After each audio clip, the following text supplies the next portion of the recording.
शेखुपुरा में डकैतियों का सिलसिला न थम सका। शेखुपुरा थाना भक्की के इलाका फैसलाबाद रोड बाईपास के करीब निजी हाउसिंग सोसाइटी में दिन दहाड़े डकैती की बड़ी वारदात। निस्फ दर्जन से जायद डाकू 1 करोड़ रुपए मालियत के तलाई जेवरात, नकदी, इलेक्ट्रॉनिक्स आलात, तलाई और कीमती सामान लूटकर फरार होने में कामयाब हो गए।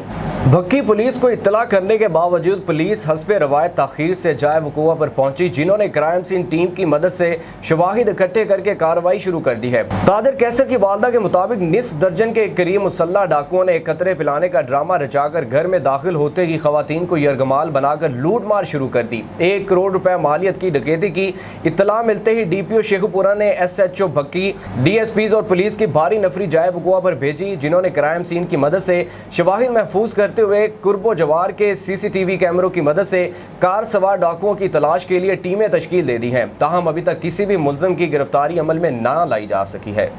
जिन्ने है साढ़े को अलमारी में सब लै गया, वालियां मेरिया नाक लै गया, बच्चों सानू मारते खिंचते सानू खिंचते सी वहाँ फट फट के। मैं इन फड़िया, मैं आ तेरे गाड़ी भरा हाथ जोड़े सानू माफ़ी दे दो, सानू कुछ ना कहो, तो जो तुहाडे कोल ही है सामने पे लै जाओ। बैग उन्होंने कोल फड़िया सी, एक बुके वाले सी ते बाकी 5-6 उदां सी।